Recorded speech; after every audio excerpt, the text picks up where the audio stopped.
10 апрели соли 2011 шӯъбаи назорати маводи мухаддир ва тартиботи ҳуқуқии сафорати Иёлоти Муттаҳидаи Амрико дар Тоҷикистон маъракаи варзиш алайҳи нашъамандиро сарпарастӣ намуд, ки он мусобиқаи карате ва фаъолияти тарғиботии зидда нашъамандиро бо усули ҳамсол ба ҳамсол дар бар гирифт.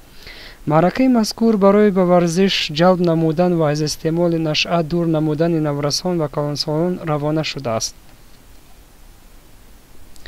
наврасони синни аз 8 то 18 солаи шаҳри Душанбе ва гирду атрофи он дар мусобиқаи карате иштирок намуданд. намояндагони сафорати ИМА ва Кумитаи ҷавонон варзиш ва сайёҳии назди ҳукумати ҷумҳурии Тоҷикистон ба ғолибон ва иштирокчиёни мусобиқа ҳадияҳо тақдим намуданд. ихтиёриёни ҷавони мактаби шотокани карате бо усули ҳамсол ба ҳамсол тарғиботи зидди нашъамандиро дар мусобиқа ва маҳаллаҳои шаҳри Душанбе гузарониданд. дар рафти ин маърака ихтиёриён барои машқи якмоҳа дар клубҳои варзишии шаҳри Душанбе рохатҳои ройгон ва футболкаи овезаҳо барои калид, ки дар худ паёми зидди нашъамандиро доштанд, тақсим намуданд.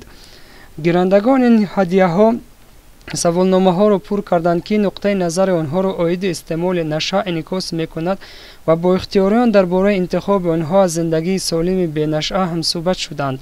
шӯъбаи назорати маводи мухаддир ва тартиботи ҳуқуқӣ ба мактаби шотокани карате 144 бурёи машқӣ тоҳфа кард.